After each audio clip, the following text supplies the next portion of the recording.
moving through the educational system from third grade through, let's say, eighth grade, I started to realize there were some roadblocks that I was facing that others weren't. So it was taking me hours to complete schoolwork. And, that cuts into my time to socialize and just be a kid. That whole interaction between the outside of school, having to do homework, as well as the social aspect inside of school, you've got the inattention as well as the impulsivity. And that does not mesh well in a classroom setting where you're sitting down for about 8 hours a day and maybe getting 2 to 3 breaks, including recess. So I think just in general, my experience with education has kind of showed me that there are other experiences that need to be highlighted and examined. So my own experience with ADHD and its interaction with the school system kind of inspired me to look at other people's experiences just with being different in general and how they kind of navigate the world. I'm able to do that through the avenue of mental health.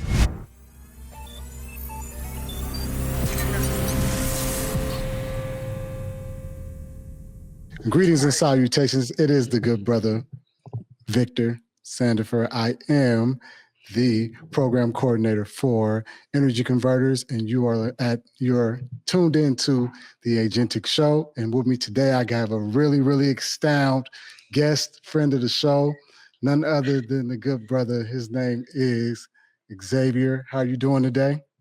I'm doing all right. I'm really happy to be here, really excited to be here, honestly. What we're going to talk about today is, connected to just my passion in general. So happy to be here. So for those of you that don't know, I'm happy for you to be here too. I'm excited for you. For those of you who don't know, this is the young, educated, smart brother named Xavier. He hails from Indianapolis. He attends Indianapolis University. He's getting his master's in mental health counseling. And if I recall correctly, you want to be a counselor. You want to Exactly. help students. And what age group do you want to work with? So recently settled on transition age youth. So usually that's around the age from like 16 up until about like 24. And within that group, working with students or just people in general that may have neurodevelopmental issues, so ADHD, autism, dyslexia, things like that, and helping them build the social skills and learn how to cope with, stresses that aren't typical, if that makes sense. Okay. So what's the significance of that age group for you? Like, what made you choose that age group as the age group that you wanted to focus on? Yeah, so like I said, working with people with neurodevelopmental disabilities is one of my passions. And when you're transitioning to adulthood, those disabilities or differences, you start to feel them a lot more when you're transitioning into adulthood. You have added responsibilities, you're taking care of yourself, you're just entering the adult world. So making sure that there's a space for these kids to work on social skills, life skills, and emotional skills as well, I think would be a good space for me. I have ADHD myself, and it's been a journey coming through the educational system and also transitioning into adulthood for me to kind of learn how I work best with the world around me. So I just want to be able to pass on those skills and also just put myself in a space where I feel I have a little bit of expertise just within my, deal with my own personal things. Mm-hmm. So that kind of starts already kind of gets to the first question I kind of have for you. So what kind of inspired you wanting to explore mental health? So you kind of already answered that, but what I will ask you to kind of bring it all home is what was your first experience with figuring out that you had ADHD, like knowing you were kind of neurodivergent? What was your first experience with that? Can you kind of talk us through that? Yeah. So my first experience, got diagnosed with it in third grade. I don't remember too much, but it kind of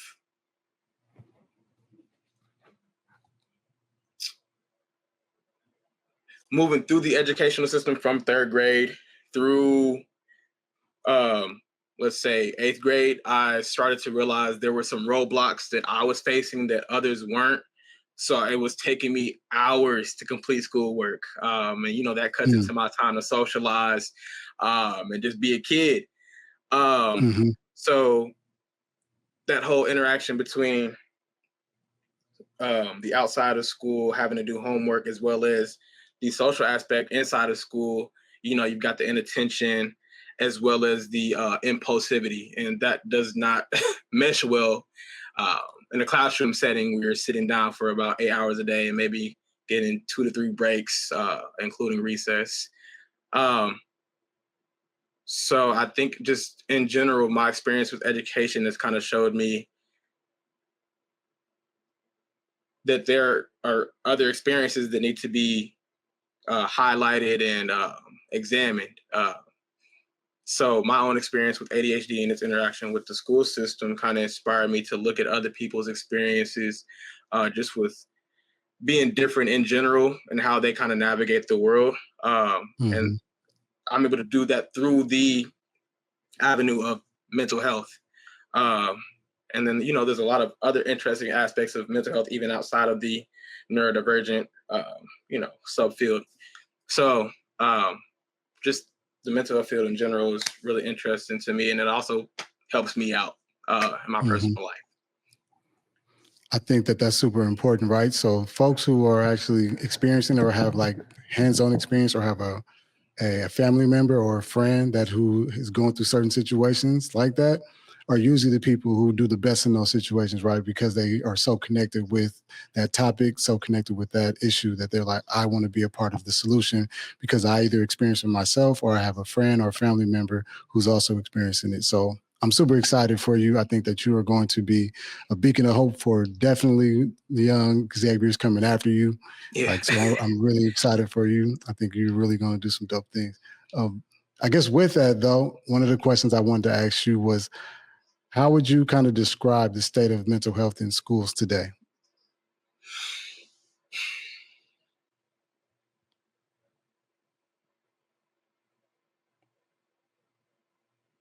Okay. Yeah. So from my observations, um, there's obviously been an uptick in, anxiety and depression. But Mm, with that comes the actual reporting of understanding of anxiety and depression. So I think I kind of look at it as a uh, double-edged sword. People are becoming more aware of these things and talking about it. But like I said, there's like an uptick in it, um, just because there is, the pressure to perform pretty well while also balancing just general life things. We don't exist in a vacuum with an education. We have to bring everything that we're dealing with in real life into the classroom. And sometimes you have to um, even mask that to just be able to get through um, your education, because I mean, schools can only do so much to help out students with their mental health. So it's up to us to kind of figure out how to navigate our headspace with the resources that are provided. Um, I do have some things right here that I want to pull from. Give me 1 second. Take your time.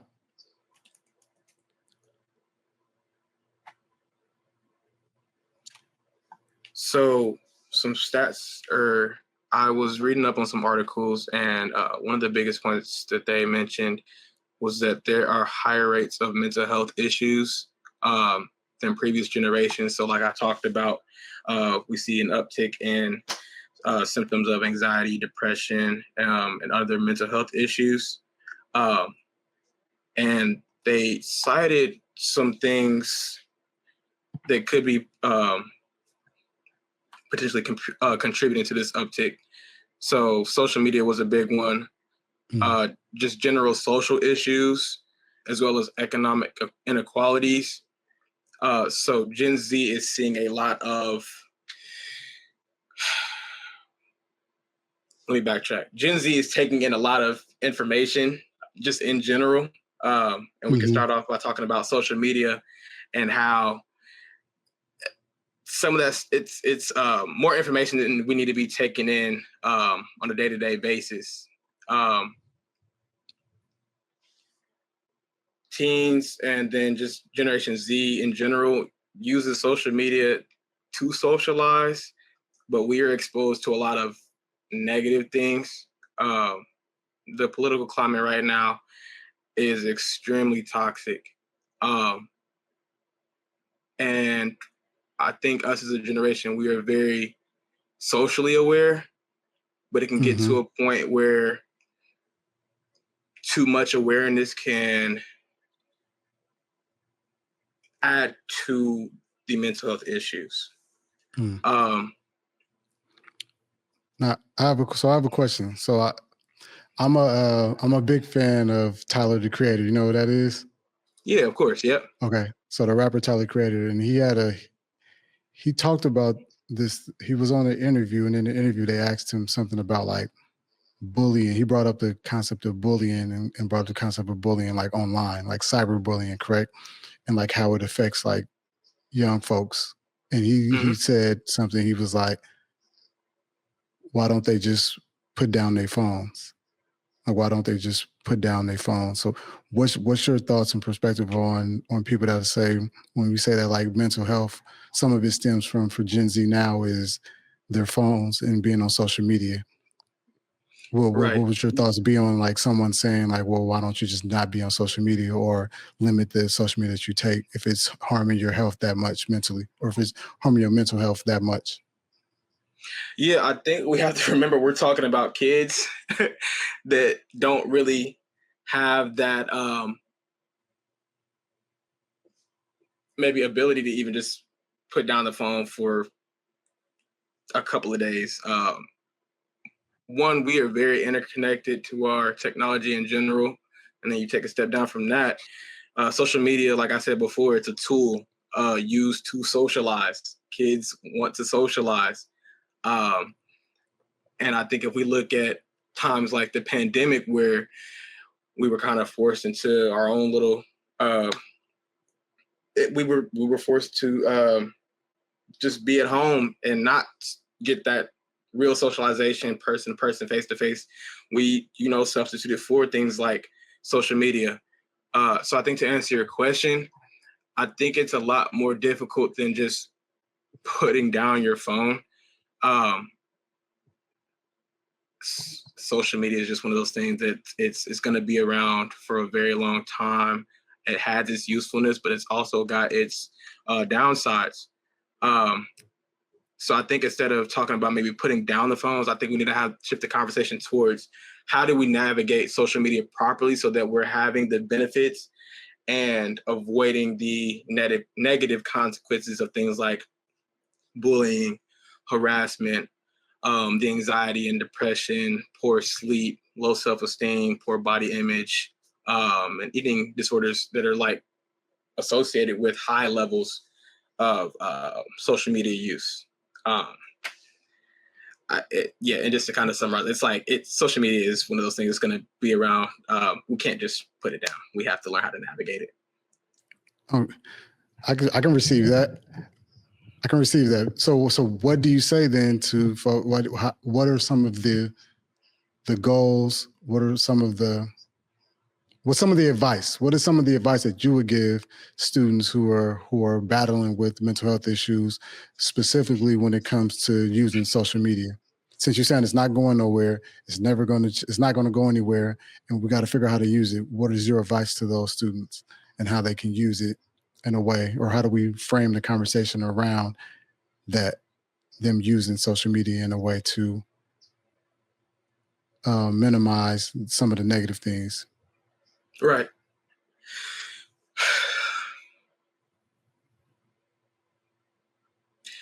I think step one is just self-awareness. Realizing when social media may be affecting the way that you see yourself or the world.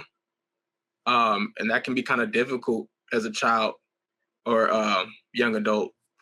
So the next step would be to move towards keeping the dialogue open, like asking your friends, like, hey, have you all dealt with these feelings when you get onto social media. How do you feel about X, Y, and Z? Keeping the conversation open is going to be big. As far as the actual mental health concerns that are associated with high levels of social media use, mental health counseling is good just in general. But I would highly suggest having conversations with your parents or even just exploring on your own mental health counseling options. And then a note on that, mental health counseling is not something that is necessarily straightforward. You're going to have to look for a mental health counselor that's right for you, that can communicate with you effectively and respectfully. And that's another conversation that has to do with like multiculturalism, things like that. But yeah, just to summarize, understanding how social media affects you, having the open dialogue with people you trust, friends, family, and then looking for professional outlets through mental health counseling and things of that nature. So what about the young Victor, right, who may not have the resources to even get counseling, right, whose parents don't have the money or the resources to be able to get them counseling for, mental health, like or pay for those sessions? What would you say to one of them? No, that's a very real situation. And like I said, social media use is like a double-edged sword. There is a lot of good information about how to navigate social media use within the social media platforms. So making sure that you are intentional with your social media use is maybe the first step. So if you're going on social media, understand that you have a purpose, like you're looking for something. Maybe you want to see what's going on the NBA's Instagram page. So yeah, first step being intentionality. Two, look for resources, like I said, on how to navigate not only social media, but your mental health in general. There are a lot of professionals that use social media. There's a, man, I cannot remember her name, but there's a psychologist on Instagram that I follow. I have to somehow link her page to this podcast, but she talks a lot about just self-awareness, understanding your emotions, things like that. So to make sure I'm answering your question, so, people who can't or don't have access to mental health counseling resources in the traditional sense, use the social media that you're already on intentionally. That's a good one. Yeah. Like I said, social media is that double-edged sword. Like you have the positive aspects of it, you have the negative aspects of it. It's on you to learn how to navigate that and know where you want to go with it, if that makes sense.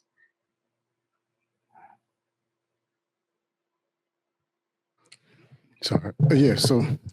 So I think that's a good one. Telling folks to actually go on social media and look at it and find mental resources on there. I think that's a good one. I still think it's hard in ways in which I think folks should probably. I don't think social media is going anywhere, but I do think it's going to be important for us to limit how much we use it and how much we rely on it.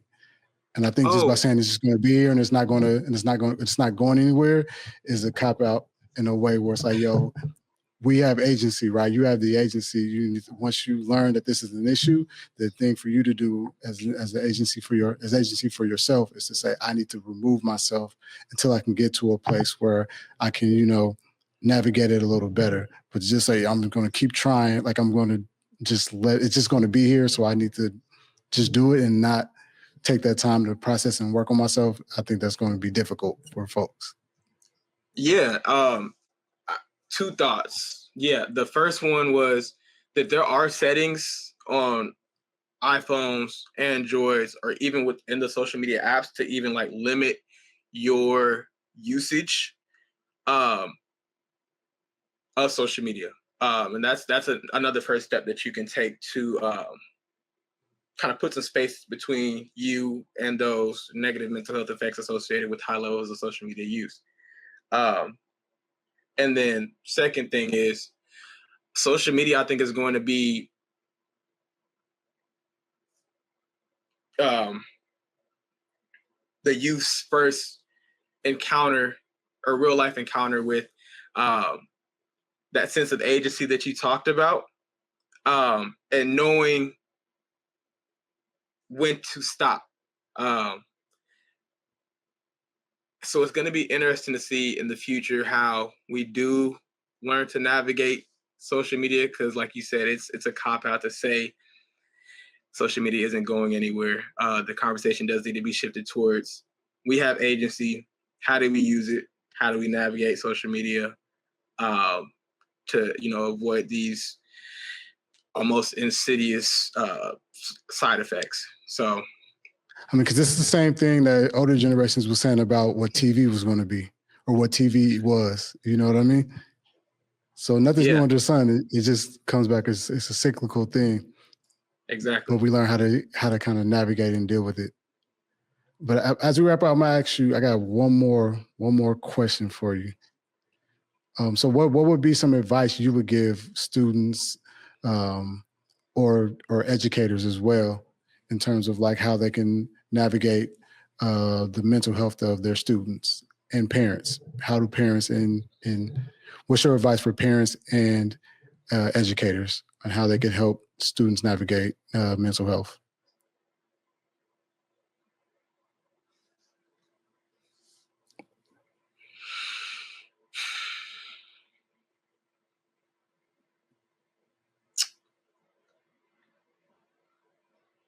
Okay.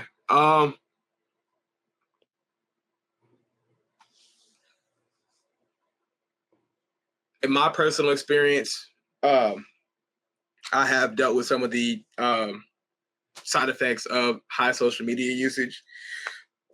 And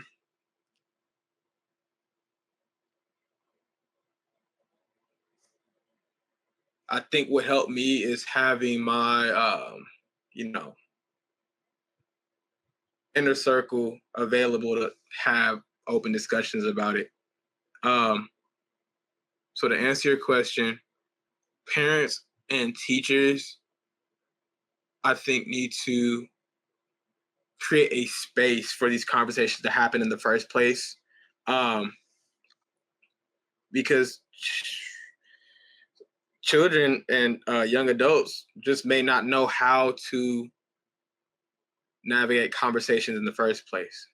So having an intentional space for students, teachers, and parents to come together and talk about, hey, how do you feel about your social media usage?